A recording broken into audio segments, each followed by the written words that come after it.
Today I'm going to be talking about through the viewfinder photography.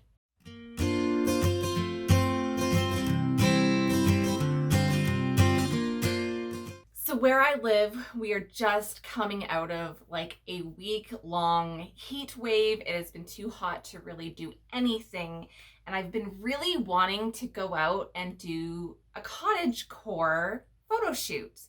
There's lots of like meadowy flower stuff where I live because I live in a small town. So I really felt like I could get that whole aesthetic, but it's just been way too hot. So today I'm deciding to kind of prepare for that and get ready to do some Ttv photography, which is through the viewfinder. I really think that this style of photography will look really good with the cottagecore aesthetic. So I'm going to show you how I'm going to get ready, what I need to do to be ready, and then in a future video I will share the actual photo shoot with you. So what I have here are a couple of old vintage cameras.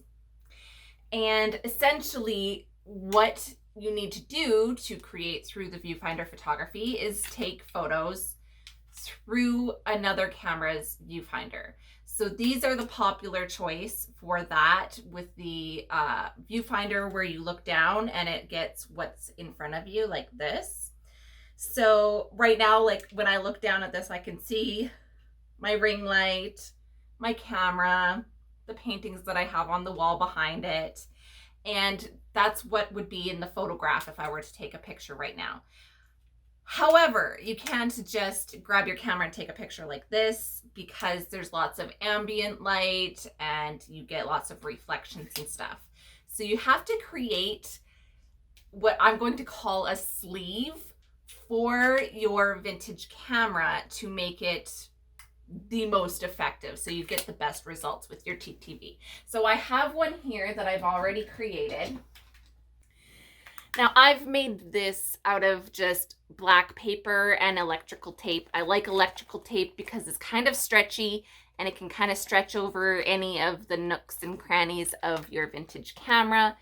And I have started with a square base so that it covers the camera nicely, and then I have taped into it a circle so that the lens will fit in there nicely when I go to take the photos.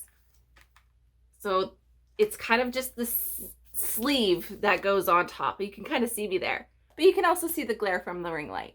So that's what we're talking about. I haven't made one for this yet, but I'm going to. And then when I do my cottagecore shoot, I will have both of them to use. They're basically kind of the same effect. They have kind of like dust specks on them. They are square shape, so they are going to need to be cropped in post, and they have a little bit of like a distortion because the viewfinder is a little bit curved. So while you could technically just slap on some kind of vintage filter, I think it's that slight distortion of the curvature of the viewfinder that makes it so much more interesting and more authentic. So that's what I really love about using an actual camera versus a filter. Though I'm not opposed to Photoshop and filters. I use stuff like that all the time as well. But this is a really fun project to do. The other thing that I would recommend that you have if you're going to be doing Ttv is a tripod, like a spare tripod that you can put your vintage camera on.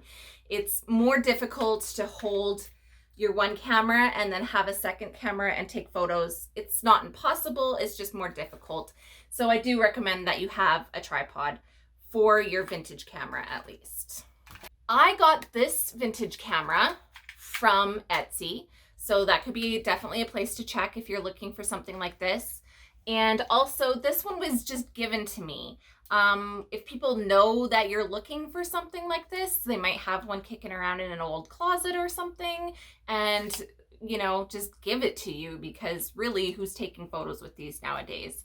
You can also find them at flea markets, thrift stores, other online sources like Craigslist or something. Just keep your eye out, spread the word that you're looking for one, and eventually you'll be able to get your hands on one. They're not super rare or anything like that. So, and all you really need is one. I have two just because I'm a lucky duck, but if you have one, you're good to go. So I'm about to start building my second sleeve for my other camera.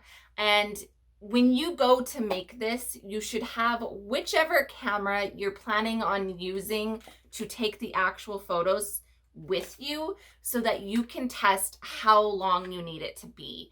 There's a couple of factors that would go into how much space you need between the two cameras. One of them being some lenses don't focus if they're too close, and so you need that space so that it will be able to focus. Another thing could be if you get too close, you're not able to see the entire square and you might be cutting off some of the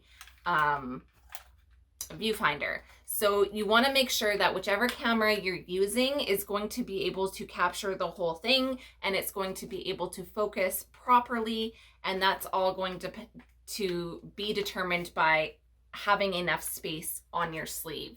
So if you make it too short, that's going to be a problem. If you make it super long, I mean, it might just be a little bit of a hassle. So you can take photos even just with your cell phone through here if you don't have a camera. You can use a point and shoot, you can use a second film camera, or you can use like a digital camera. It doesn't matter what you take the photos with, just make sure that it's going to work properly when you line it up. That's all you need to know. So here I've got some black paper and my camera, and I'm just going to open this up and cut some pieces to make a square. It doesn't need to be perfect as long as I can seal any cracks with my electrical tape. And then I'm going to form a circle and tape that inside. So let's just fast forward through this part. You guys will be able to get the gist of it just by watching. It's really easy. You know, a kid could probably do this. Wayward is my fickle heart. Where would I be if it weren't for your grace, your strength? Faithful is your mighty hand, drawing me close with your tender kindness, your mercy that saves. Abba, Father. Okay, so I put the square piece on, and I'm noticing that this camera is quite a bit more narrow than the other camera, so I don't think I actually even need to add the circular bit. I think that even if there is a little bit of light coming in through the corners when I have my lens there, like maybe I could put pieces of tape there, but I don't think that I'm going to need to. I think that this one's going to work just like this. So depending on your camera and the size and all that, you're going to want to build your sleeve to work for you in whichever manner you need. But I think that I've got something for each of these that's going to work for me, and I am ready when it's finally cold enough outside. Not even cold, just like not kill you weather. Ready for when the weather agrees that it's time to do some cottagecore photos. If you guys are interested in seeing that video, I recommend that you subscribe so that you are able to catch it when I release it. A couple extra things that I want to mention about Ttv photography is that, and I kind of touched on this a little bit already, that there's going to need to be a little bit of post-processing anyways, because these are square viewfinders, and cameras typically don't take square photos unless you have some kind of fancy setting that can do that in your camera. So even if you don't want to actually manipulate the image yourself, I would recommend that you at least crop it so that you don't have like the weird edges or anything like that. If you don't want to crop it, then maybe just you might want to even darken up the sides of your photo so that you have some like black frame around it or something like that. That would work for that as well.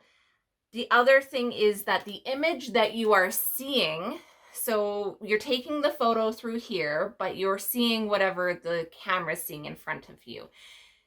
However, you're seeing a mirror version of that. So things will be backwards, and sometimes it can be a little bit confusing when you're like trying to line things up and it's like all backwards and confusing.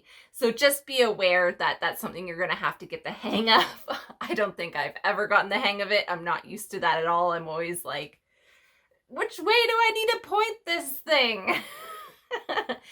So if you're going to be taking photos for the first time like this, I think that the easiest subject matter is some kind of still life. So even just practicing with like a vase of flowers, however you want to say it, some fruit or whatever. I find that the easiest thing to get the hang of it with before maybe trying to do some portraits.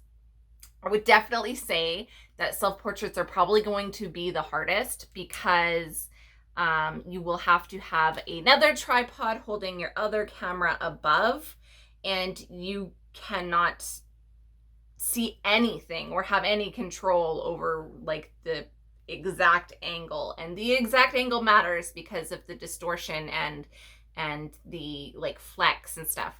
So I think I am going to attempt it, but I would say it's probably going to be the hardest kind of photo to take through the viewfinder. So I'll save that for a video too. Maybe it will be part of the cottagecore. Maybe I'll just do photos of my daughters as the cottagecore one and then save the self-portrait for something else.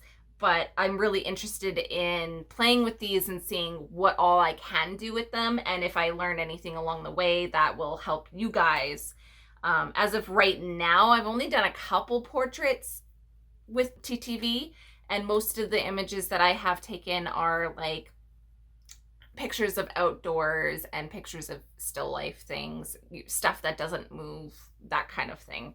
So, yes, I would definitely recommend newbies stick to a subject matter that will not be moving around on you. If you're like me and you are stuck inside because it's way too hot out there, don't worry, I've got lots of videos for you to binge watch.